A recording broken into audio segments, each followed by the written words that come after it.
Hey Heidi, Hello. have you guys How are you with us? guys today? I'm cold. I just got out of 37-degree water for 5 minutes. I'm still a little shaking, but I'm good. I'm Yeah. good.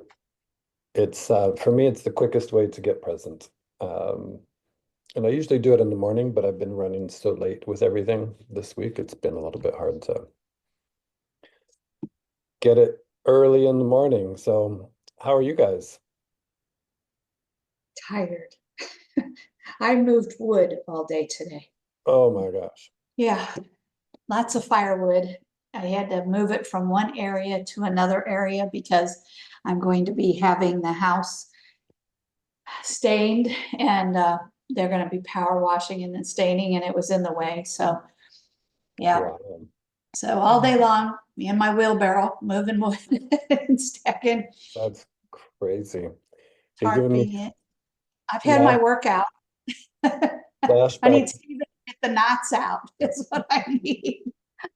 Well, the last time I lived in Missouri, I lived on both sides. Lived in St. Louis and Kansas City. And both times was running a barbecue restaurant, and we used to get cords of wood. Mhm. You don't appreciate how much a cord of wood is until you have to move it and stack it. And That's for sure. And I've always lived, with the exception of for a very short period of time throughout my life, in houses that we heated with wood, because I lived in a big old pre-Civil War house. And oh we my actually, word. yeah, and it was a two-story, and we actually heated it with a wood furnace.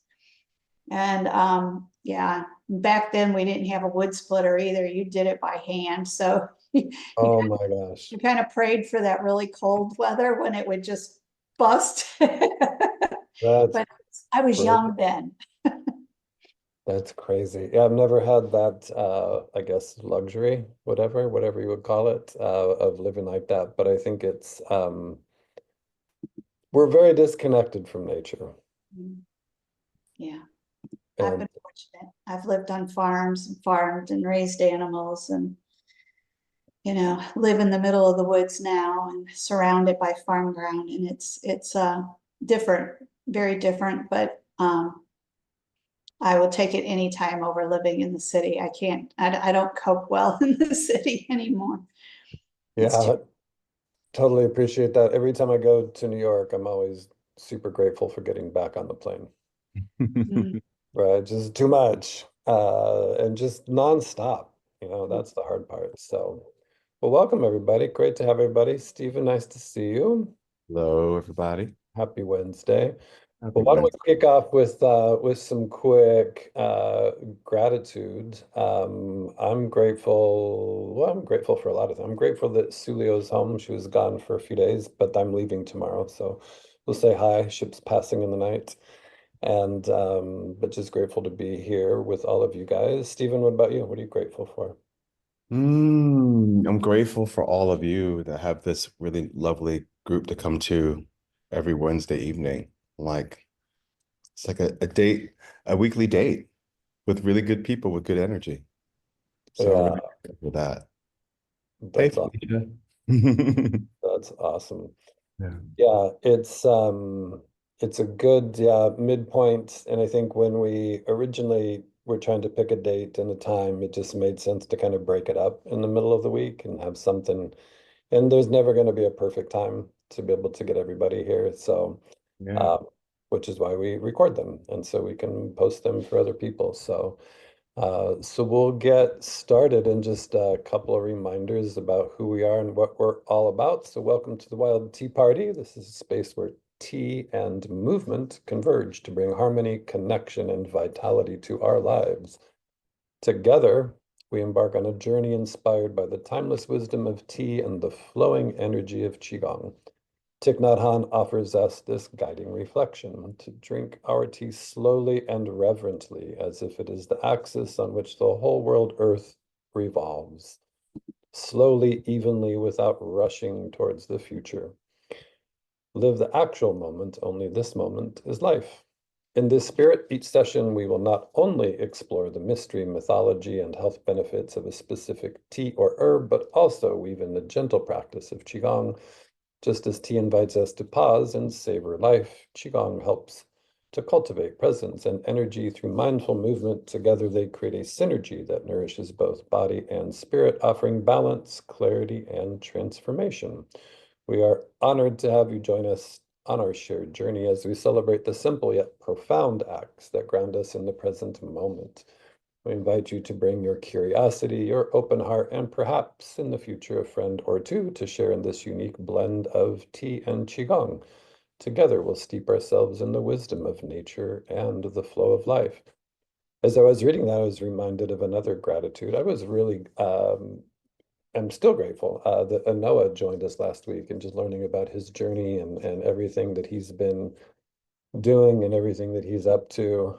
It's encouraging to see him continuing his father's legacy and what that's all about. So it's encouraging and exciting. We've got a couple other guests lined up in the next couple of weeks, just waiting to confirm some details. One of them will probably, a couple of them actually, may be pre-recorded. So the same way that we've been sharing a couple of videos, getting some of these folks to be able to be here at the exact time on a Wednesday is going to be challenging. But in the next, maybe next week, but in the next couple of weeks, one of our other collaborators, Bo, who I met long time ago, when I was running Rishi Tea. He used to be the director of marketing for a really big Japanese tea company called Itoen. And if you've ever been to grocery stores, Whole Foods, markets, almost every bodega in New York City, everywhere, they've got these tall bottles of cold brewed teas. And he was in charge of their North American division. And when I was at Rishi Tea, I don't know, I'm telling stories at this point, but I just started, so might as well finish. We started doing tea bags, and we had resisted doing tea bags for a long time. And at this point, I'm not really sure about the caliber of those tea bags, thinking back to what we had talked about with microplastics and nanoplastics. I'm not sure about that. I have to check. But we bought a big, huge tea bagging machine, which is super fancy and sophisticated from this Japanese company. Um, and called Fuso. And you put the tea in this big hopper at the top, and by the time it came out, it was in these individual foil bags with the tea bag and sort of the silken tea bag with the tag on it. And somebody told me at one point, the two Japanese guys that came over to help us install it, that they had a factory in Japan that had 20 of these machines, and I forget the numbers, but they had 20 of these machines that they told me were running almost 24 hours a day to make green tea bags for Costco around the world. That's a lot of tea. So just to kind of help put that into perspective. But back to Bo, I guess that was the connection to Rishi Tea. He has spent a lot of time in Japan and has a really profound appreciation for matcha and for the Japanese tea. So he's going to come share some of that stuff with us very soon. We may have to pre-record that because his schedule is a little crazy. But I've also got a good friend of mine in Sri Lanka who has a tea farm, tea plantation there. And he is going to try to join us live. We're going to test a live stream, see if we can actually get it to work. Hopefully he's got decent enough internet connection. That might be one that we have to pre-record too. But he's got some really fascinating teas and some ways that he's been developing this farm in Sri Lanka, which is next door to the tea that we're going to talk about tonight, which is Darjeeling tea. So before we get into that, I want to get us a little bit of chi energy before we get into all the tea. So I've been doing some more reading on meridians and the different connections between everything. as we develop a practice and really understanding it from this Chinese medicine perspective. And I don't remember that I ever heard Lee talk about this, but I know that this Master Gu from the Wudong Wellness Academy that we shared one of his videos a few weeks ago says that the meridians are the hospital and the acupoints are the medicine and you are the doctor. So an interesting way to sort of think about it. So if you understand how all of those things sort of connect and those meridians are always there, and then you can use the acupoints as the medicine, and then you can start to diagnose yourself, is pretty powerful stuff. So I remember, and I've shared this a few times, I think that one of the things for me going through Lee's teacher training program is it really just felt like getting an owner's manual for this body that we live in. Like, how do you take care of it, and how do you take care of yourself, and be able to um, just really be in a more present moment and always have access to all of this stuff that is there for free. And so once you really understand all of that, so we're just gonna do some quiet meditation for a little bit, and as we're thinking about this in particular, we can do it all seated, so you don't necessarily need to get up. We'll do some breath work. And then as we're thinking about this, we'll do a little bit of breath work in the very beginning, and then thinking about these five organs. And so a lot of you guys have been through and understand sort of the five elements. But one of the other things, as we're going to focus more on the head, since we're seated, get some more invigoration into our brain. So if we've been tired, get some more chi and some more energy flowing. But this connection of the organs and the outlets that are sort of these acupuncture points in the head. And so the kidney outlet is the ears. So we're going to spend some time with our ears. The liver is the eyes. The lungs are the nose. The spleen is the lips, and the heart is the tongue. So again, with all these things that we're doing, I'll make sure we put PDFs in so you guys can have reference to all of these things. But let's get started. We'll just do some breath work. So I'll invite you guys to close your eyes. And if you want to just extend your arms straight out to the side and sort of hold them up, and just take a couple of deep breaths here. Just big breath in through your nose, and you can let it out through the mouth and just get rid of all of the crazy energy from the day.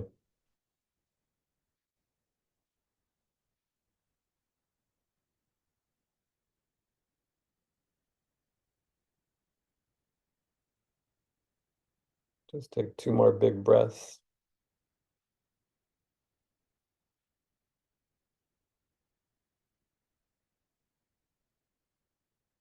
And then on the last exhale, just float your hands up to the top and let them rest on the top, and just feel that connection to the sky, to the earth beneath your feet. And you are that conduit in between the two. And then just float your hands down slowly and kind of pause right at your forehead, at your third eye, and just kind of feel some of that energy working through the cobwebs that may be in your brain. And slowly go down to your heart and just sort of receive some of that energy there. And then as you float your hands all the way down to your belly, just let them rest on your belly, interlock your thumbs for a second. We'll take a couple of deep belly breaths here, just again to get centered.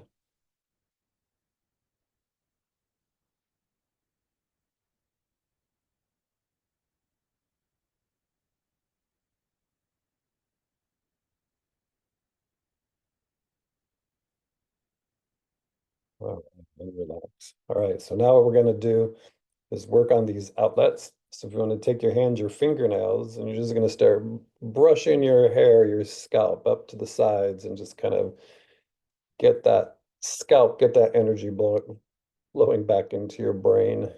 So you can just sort of like push the chi up to the top, mess up your hair if you need to, if you have hair. If you don't have hair, it works just as well.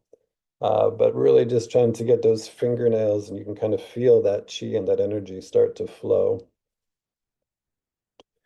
Just go from the back to the top and the sides to the top and the front back.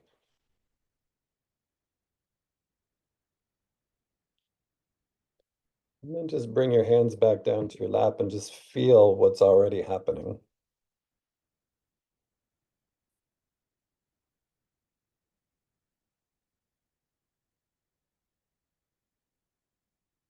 All right, then we're going to take our hands and we're going to start to really start to invigorate our ears. And so you can just pull on your earlobes, and you can actually do it with some extra pressure and just kind of pull them out as if you were going to try to pull them off of your head, which is a little hard to do, but just really starting to get that blood flowing through those ears, through all of the different parts and pieces. You can kind of like pull on them, shake them a little bit. So the ears, remember, this is connected to our kidneys. And just kind of massaging them.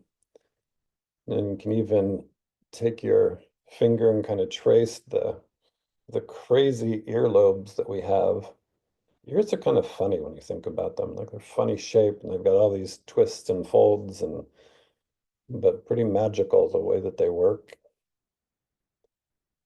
And a lot of acupuncture that I've had in the past has been only on ear points. So very interesting. And then the same thing, just sort of bring your hands back down to your lap and just let them rest, and then just feel the heat.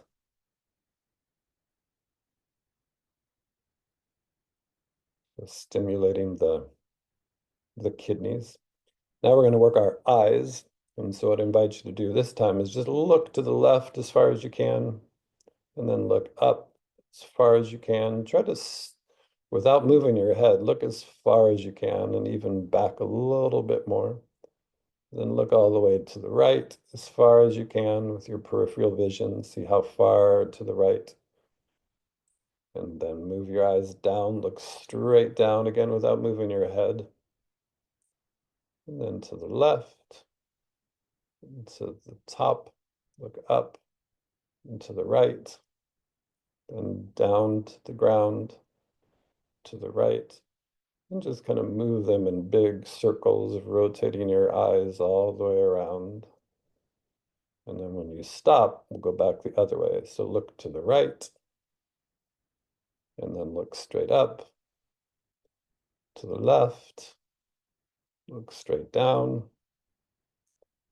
to the right, and then again, all big circles all the way around, just exercising those eyeballs that also miracles in and of themselves, how they work.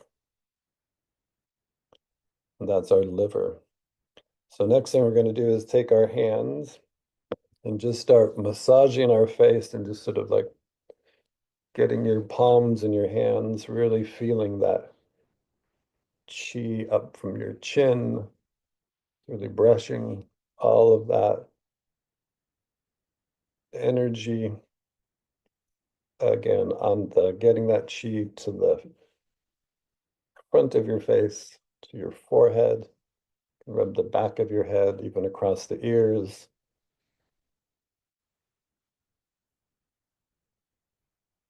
Hopefully you have clean hands. If you don't, maybe you do now, but a dirty face. And then again, just relax and put your hands back in your lap. I always have to take my glasses off when I do that. And the next thing you're going to do is to take our tongue and literally trace your teeth. So bring your tongue all the way around the front of your teeth, bottom of your teeth, and imagine as if you were brushing your teeth with your tongue. But really exercising your tongue too, like stretch it as far as you can.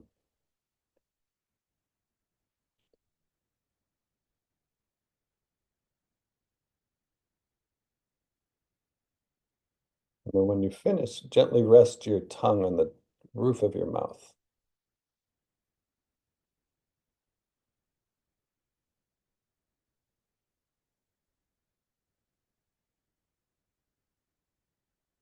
and then relax. Just take a couple of deep breaths here and just feel what's happening above your shoulders. And just all of that, just a few minutes of just that little bit of work, stimulating that chi and that energy just in your head. So somehow magically we've worked on our kidneys and our liver and our lungs and our spleen and our heart without ever having to get up out of a chair.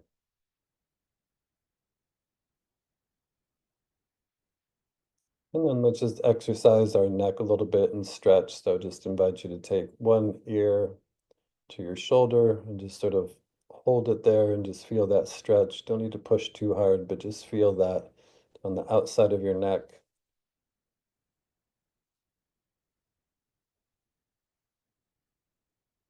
Then you can gently roll it back, tip your chin up, and then your chin forward and kind of roll your head back and forth across the shoulder and just working out any tension that might be stuck from staring at a computer all day, driving in the car, moving a bunch of wood around.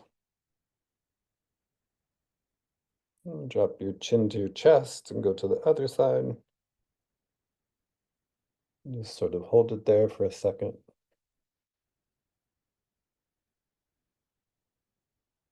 And then you can lift your chin up, roll back and forth over the shoulder.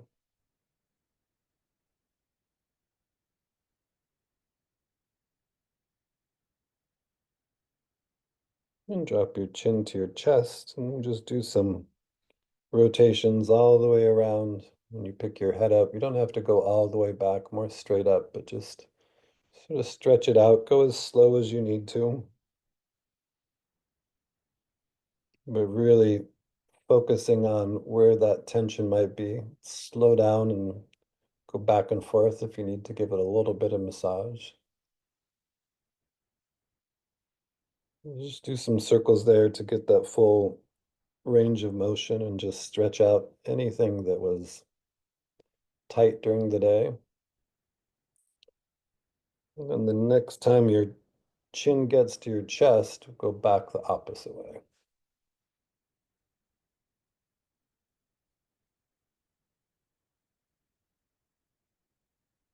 Nice, easy stretches.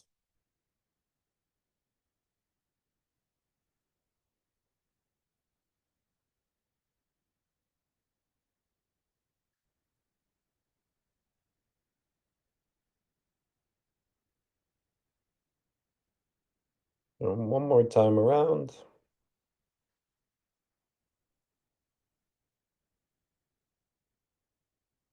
And then when you come to the top, let's just rest here for a minute.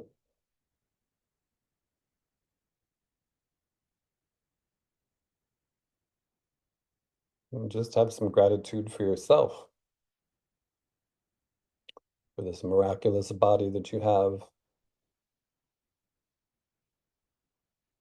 Grateful for the people that are with us tonight and those that can't be with us tonight.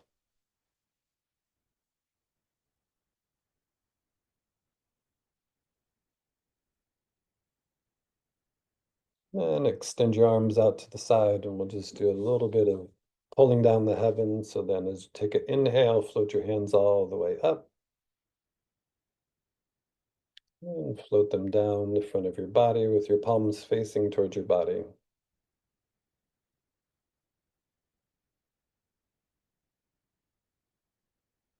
And then do that again. Float your palms up all the way to the top. And float them down the front of your body. Do that 2 more times. Inhale on the way up. Exhale as they come down.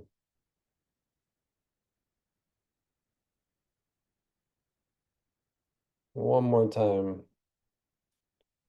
Float them all the way to the top. This time, as you float your hands down, let's hang out at the heart for a second. And just give yourself that chi hug, that love, can't talk, love for yourself, caring for yourself. And feel that chi, that energy from your hands into your heart.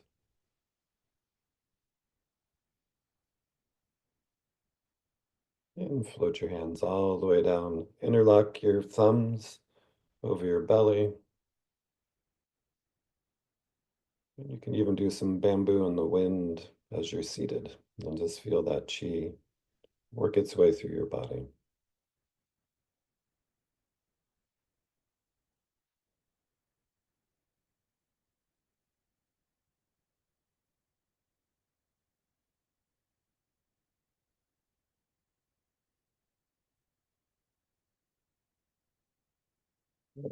Ah, thank you, everybody. A good way to have a quick sort of, instead of pick me up, kind of slow me down at the end of a day, just to get all of the um, energy flowing where it should be, where it needs to be. And just as a reminder, so it's good to go through things a few more times. So the kidneys, we're playing with our ears, the liver with our eyes, moving them around. Didn't really do much with our nose, but I guess when you're rubbing your face, kind of getting your lungs happening there. And then as we were, I guess we didn't do much with our lips, but sort of our tongue and the mouth really connected to the spleen, and then the heart with the tongue that we were working. So anyway, hope that was relaxing for you guys and peaceful and get us in a good place to learn a little bit more about tea. So one of the things that I was thinking that we haven't really, because we're still trying to figure out what we're doing with this, we're still a little baby tea party at this point. Whatever this is, maybe 11 at this point, I think, um, is invite you guys to bring the tea of your choice. And then we can kind of share what tea we're drinking. I'm drinking one of the, well, it's totally jumbled up now, but one of the Pure sampler teas that's a blue guy. That Sulio could tell us what it says. I think it says really good tea, but it is a loose leaf pu'er tea that is very good, in particular for detox and really good energy for the qigong. But we're going to go somewhere else tonight that we haven't been yet. So we're going to go to India, and this video is a little bit longer, but it's really is going to give you a lot of good insight into the world of Darjeeling tea, which is not too far away from Yunnan, over the Himalayas, but very interesting sort of climate and but a very unique place. So they've talked about Darjeeling as being sort of the champagne of tea, and it is there's so much that goes into it, so much story and so much history about tea from there in particular. But it's probably about 14, 15 minutes, somewhere in that range. So I'm going to share this and then we'll get a chance to talk about it. And then curious, I don't really drink a lot of tea. I do actually, that's not true. I do drink a lot of tea. I don't drink a lot of Darjeeling tea. But the Darjeeling teas that I have drank that I've really appreciated. And this tea estate that they're at, this Makabari, is where we used to source all of our Darjeeling teas from Rishi tea. So it's interesting to learn more about it than just how much it cost and when is the container going to get here. So we'll share this with you guys, and then after we get through it, we'll get a chance to talk about it and get your guys' feedback and see what you think. And curious about what you guys think in terms of the difference between what we're seeing happening in India and some of the things that we've seen with the Chinese teas. So with that, we will get started. 18 hours of ambient air Oh, pass through it. yeah, I jumped to the good part. Should probably start at the beginning.